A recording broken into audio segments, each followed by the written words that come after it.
نہیں بخشی. یہ عمل اگر چند دفعہ بار بار ہوگا تو پھر عادت بن جائے گا. ایک دفعہ اس نے رجحان قبول کیا, دوبارہ پھر جب یاد آئے گی نا کہ پچھلی دفعہ میں نے سگریٹ پیا تھا تو ایسا مزہ آیا تھا, وہ دوبارہ حاصل کرنا چاہیے, وہ پھر دوبارہ سگریٹ اٹھا لے گا. وہ جب یاد آئے گی میں نے یہ گناہ کیا تھا تو اس طرح مزہ آیا تھا, وہ پھر سگریٹ اٹھا لے گا. اب بار بار اس رجحان کی پذیرائی سے عادت بن گئی. یہ تو ہے کہ عادت کے اجزائے ترکیبی کیا ہیں؟ رجحان, اس کی پذیرائی, اور بار بار اس عمل کو دہرانا, اس سے عادت بن گئی. لیکن عادت کو چھوڑا کیسے جاتا ہے؟ بڑا آسان طریقہ ہے. جو ہی اس عادت کا خیال آئے, ذہن اس کی طرف جائے, آپ اپنا ذہن کسی اور طرف لگا لیں. آپ اس رجحان کو وہاں سٹاپ کر دیں, رجحان کی پذیرائی نہ کریں.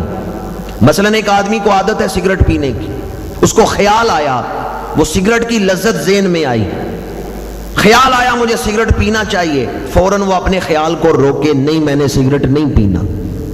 وہ 2-4 دفعہ اس طرح کرے گا تو قوت ارادی مضبوط ہو جائے گی اور پھر سگریٹ چھوڑنا آسان ہو جائے گا. بعض لوگ بڑے مرد ہیں, بڑے اپنے آپ کو کہتے ہیں مرد ہیں, پر سگریٹ نہیں چھوڑ سکتے. بڑے مرد ہیں پر ٹی وی دیکھنا نہیں چھوڑ سکتے. اندر سے وہ اتنے کمزور ہیں, اپنی عادت کے آگے اتنے مجبور ہیں. اگر آپ اپنی عادت کا رخ چینج کر دیں, اس لیے کہتے ہیں جب سگریٹ پینے کا خیال آئے جیب میں ٹافیاں رکھ لو, وہ ٹافیاں کھا لو. یہ اس کا مطلب کیا ہے کہ آپ اپنے رجحان کو دوسری طرف لگا لو, رجحان کا رخ چینج کر دو تو پھر عادت بدل جائے گی. اب میں جو پیغام آپ تک پہنچانا چاہتا ہوں, جب آپ کو کوئی گناہ والی عادت یاد آئے, آپ اپنا ذہن مدینہ منورہ کی طرف کر دیں. یہ سمجھیں کہ جیسے کوئی درخت کے نیچے بیٹھا ہوتا ہے اور درخت اس پہ سایہ کیے ہوئے ہوتا ہے, اس طرح میں حضور کے قدموں میں بیٹھا ہوں اور حضور کی شفقتوں کا میرے اوپر سایہ ہے. یہ خیال آئے گا تو بری عادت چھوٹ جائے گی. ایک ہمارے اسلامی سپہ سالار, تاریخ اسلام اٹھا کے دیکھیں, ایک صحابی لشکر لے کے ایران کی طرف جا رہے ہیں. ایرانیوں نے ایک طریقہ سوچا کہ 2 میل تک برہنہ عورتیں راستے میں کھڑی کر دی. جب وہ سپاہی اس علاقے میں داخل ہوں گے, برہنہ عورتیں دیکھیں گے, ان کی طرف مشغول ہوں گے, ہم ان پر حملہ کر دیں گے. 2 میل تک انہوں نے برہنہ عورتیں کھڑی کر دی. اسلامی لشکر کا جو جاسوس تھا اس نے آ کے سپہ سالار کو بتایا, آگے صورتحال بڑی نازک ہے, عورتیں ننگی کھڑی ہیں, جب یہ سپاہی اس وادی میں داخل ہوں گے تمہاری بات یہ کب سنیں گے؟ یہ تو ان عورتوں کی طرف متوجہ ہو جائیں گے, اور اگر یہ ان عورتوں کی طرف متوجہ ہوئے تو پھر ایسی مستی اور نشے میں چلے جائیں گے, دشمن ان پہ حملہ کریں گے اور دشمن جنگ جیت جائے گا. اب اسلامی سپہ سالار نے کیا طریقہ اختیار کیا؟ جب وہ علاقہ شروع ہونے کے قریب تھا تو سپاہیوں سے کہا تم سارے اپنی سواریوں پہ بیٹھے رہو, سواریاں ہم چلاتے رہیں گے, تم آنکھیں بند کر کے اپنے رسول کے چہرے کا تصور کر لو. جب تک سپہ سالار آواز نہیں لگائے گا کوئی آنکھ کھول کے نہیں دیکھے گا. سارے صحابہ جو اس لشکر میں شامل تھے اس علاقہ آنے سے پہلے انہوں نے آنکھیں بند کر لی ہیں, چہرہ رسول کا تصور ہے, درود شریف پڑھتے ہوئے اس علاقے سے گزر گئے ہیں. جو ایرانیوں کا جاسوس تھا اس نے جا کے خبر دی, انہوں نے کہا کن سے جنگ کر رہے ہو, انسانوں سے یا فرشتوں سے؟ یہ تو کوئی فرشتہ صفت مخلوق ہے. وہ 2 میل کا علاقہ گزر بھی آئے ہیں اور کسی عورت کی طرف آنکھ اٹھا کے بھی انہوں نے نہیں دیکھا. ایرانیوں نے لڑے بغیر ہی ہتھیار ڈال دیے. انہوں نے کہا جن کا کردار اتنا پختہ اور اعلیٰ ہے اللہ کی مدد ان کے شامل حال ہے. ہم تلواروں کے ساتھ ان سے جنگ جیت نہیں سکتے جن کا کردار اتنا پختہ ہے. اور کسی مورخ نے اس کی منظر کشی یوں کی ہے کہ وہ صحابہ کس طرح اس وادی سے گزرے ہیں, حسن کے شاہکار ان لوگوں نے وہاں بڑی حسین عورتیں کھڑی کر دی تھی, پر صحابہ یہ تصور کرتے ہوئے گزرے ہیں اب میری نگاہوں میں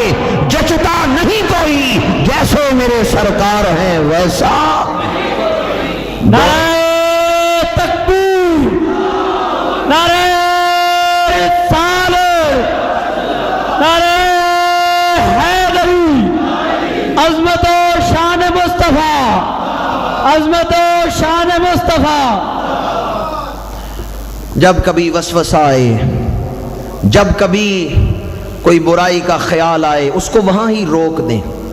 سارے تصوف کا، طریقت کا پہلا سبق یہ ہے، خیال کو پاک کر لیں، کردار پاک ہو جائے گا۔ خیال کو پاک رکھیں، خیال سے ہی خواہش بنتی ہے، خواہش سے ارادہ بنتا ہے، ارادے سے آدمی عمل کرتا ہے۔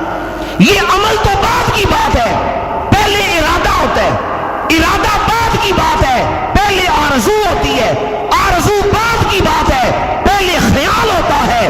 جس نے اپنے خیال کو آزاد چھوڑ دیا ہے، گویا اس نے اپنے آپ کو بے حیائی اور گمراہی میں ڈال دیا ہے۔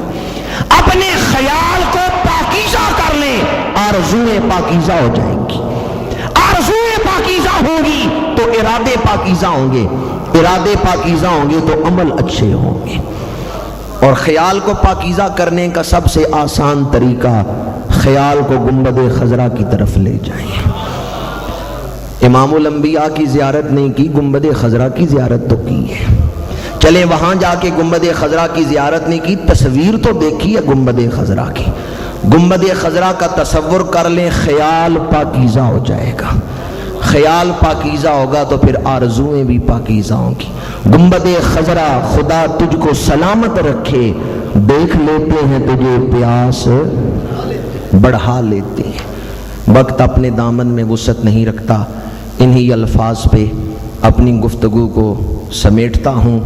اب ہم جہاں میں گفتگو چھوڑ رہا ہوں اسی مرحلے کی طرف اپنے ذہنوں کو لے جاتے ہوئے بیٹھے تو مسجد، کیا نام ہے جی مسجد کا؟ کتنا خوبصورت نام ہے، کس کا گلزار ہے؟ ماشاءاللہ گلزارے۔ تو جیسا پاکیزہ نام ہے، ذرا اس گلزار کی طرف تصور بھی کر لیں۔ مسجد گلزار محمدی میں بیٹھ کے اپنے خیال کو گلزار محمدی کی طرف لے چلیں۔ یوں سمجھیں کہ سنہری جالیوں کے سامنے بیٹھے ہیں، مختصر سا ذکر ہوگا اور اس کے بعد دعا ہوگی۔ اللہ تعالیٰ اپنی بارگاہ سے بے پناہ برکتیں عطا فرمائے۔